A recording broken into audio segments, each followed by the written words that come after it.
नमस्कार। आज हमारे सामने है अर्जुन और शिव, एक नास्तिक का साक्षात्कार से कुछ दिलचस्प आंच।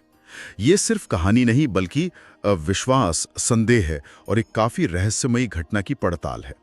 हम कोशिश करेंगे कि इसके जो मुख्य विचार हैं उन्हें समझें। तो सोचिए, एक गांव है भैरवपुर नाम का। सुना है कि वहां घने जंगल थे और पुराने शिव मंदिर भी।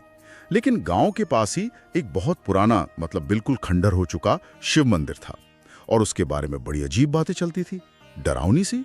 हाँ, लोग कहते थे कि रात में वहां से रोने सिसकने की आवाजें आती थीं। और घंटियां, वो भी अपने आप बज उठती थी। हाँ, घंटियां। और कभी-कभी तो शिवलिंग से धुआं भी निकलता दिखता था। और इसी गांव में था अर्जुन, एक नौजवान पढ़ा लिखा।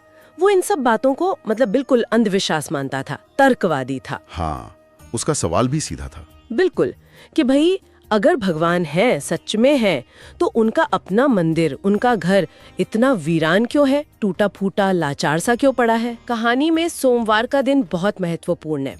हमारी परंपरा में खासकर शिवजी के लिए सोमवार का दिन खास माना जाता है ना, पूजा के लिए। हाँ बिल्कुल। और गांव के बुजुर्गों ने अर्जुन को चेताया भी था कि भाई उस रात मंदिर मत जाना। लेकिन अर्जुन कहाँ मानने वाला था। वो तो जैसे और जिद पर आ गया। उसने तय कर लिया कि वो उसी सोमवार की रात जाएगा और साबित करेगा कि ये सब बस मन का वहम है, गांव वालों का डर है। हाँ, वो पर्दाफाश करना चाहता था एक तरह से। चलिए देखते हैं फिर उस रात हुआ क्या। आधी रात, बिल्कुल घना अंधेरा। अर्जुन पहुंचता है मंदिर के खंडहर में। माहौल तो यकीनन डरावना रहा होगा। एकदम सन्नाटा, टूटी हुई मूर्तियां, जैसे सदियों से वीरान पड़ा हो सब कुछ। हाँ, अर्जुन थोड़ा झिझका जरूर होगा, पर फिर हिम्मत करके वो आगे बढ़ा। और जैसे ही उसने शिवलिंग को छूने के लिए हाथ बढ़ाया ही था कि अचानक जैसे तूफान आ गया। तेज हवा चलने लगी, दरवाजे खड़कने लगे और वो बुझे हुए दिए, हाँ वो दिए, वो अपने आप जल उठे और शिवलिंग से सफेद धुआं निकलने लगा, गाढ़ा सा। बाप रे। और फिर उस धुएं में से एक आवाज आई, बहुत गंभीर, गूंजती हुई। अर्जुन, जिसे तुम पत्थर समझ रहे हो वही परम सत्य है। अर्जुन तो मतलब हक्का बक्का रह गया होगा। बिल्कुल। उसने देखा कि उसके सामने स्वयं भगवान शिव खड़े थे। वही रूप, जटाएं, गले में सांप, हाथ में त्रिशूल, नीला कंठ। और यहाँ शिव और अर्जुन के बीच जो बात होती है वो कहानी का केंद्र है। स्रोत इस पे काफी जोर देता है। शिव ये कहते हैं कि अर्जुन जिसे अंधविश्वास कह रहा है, वो अनुभव उसका जीवन बदल सकता है। अच्छा। हाँ, और दिलचस्प बात ये है कि वो कर्म को नकारते नहीं। ये नहीं कहते कि काम करना छोड़ दो। वो कहते हैं कि विश्वास के बिना जो कर्म किया जाता है उससे आत्मा अधूरी रह जाती है। ये तो काफी गहरा विचार है। मतलब सिर्फ काम करते रहना ही काफी नहीं, उसके पीछे एक यकीन होना चाहिए। हाँ, स्रोत इसे ऐसे ही पेश करता है। ये सिर्फ तर्क पर आस्था की जीत जैसा नहीं है। ऐसा लगता है जैसे शिव अर्जुन के तर्क को गलत नहीं कह रहे हैं, बल्कि उसकी सीमाओं की तरफ इशारा कर रहे हैं। सीमाएं? किस तरह की? जैसे कि दुनिया को समझने का एक तरीका तर्क है, बुद्धि है, ठीक है, लेकिन अनुभव का एक स्तर वो भी है जो शायद सिर्फ बुद्धि से ना पकड़ा जा सके।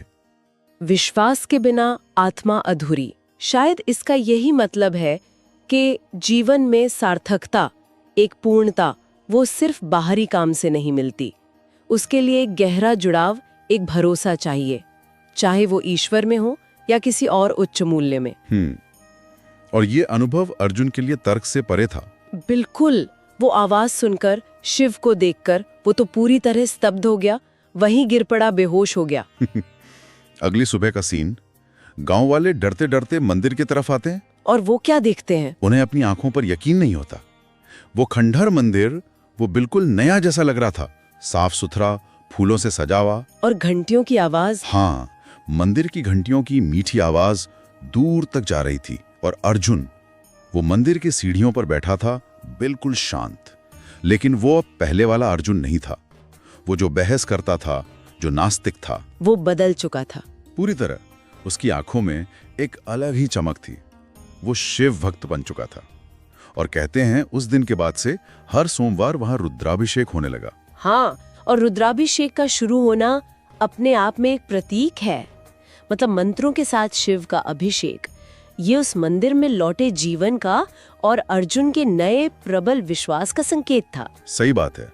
ये दिखाता है कि बदलाव सिर्फ अंदरूनी नहीं था, उसने बाहरी दुनिया को भी या उसे देखने के नजरिए को बदल दिया। तो इस पूरी कहानी से, इस स्रोत से हम क्या निकाल सकते हैं? ये एक ऐसे मोड़ की कहानी है जहां एक इंसान का पूरा विश्व दृष्टिकोण, उसकी सच्चाई एक झटके में हिर जाती है, बदल जाती है। बिल्कुल, जहां तर्क का सामना एक ऐसे अनुभव से होता है जिसे वो समझा नहीं सकता, नकार भी नहीं सकता। स्रोत का निष्कर्ष यही लगता है कि सोमवार का दिन शिव की परीक्षा का दिन हो सकता है, खासकर उनके लिए जो सच्चे मन से उन्हें याद करते हैं या शायद उन्हें चुनौती देते हैं। और उनका साक्षात्कार, उनकी कृपा, वो अटूट विश्वास और गहरी भक्ति से ही मिलती है।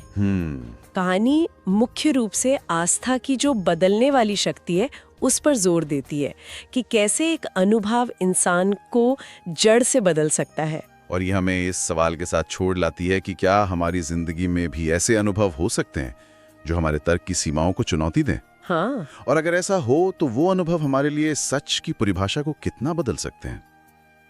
सोचने वाली बात है।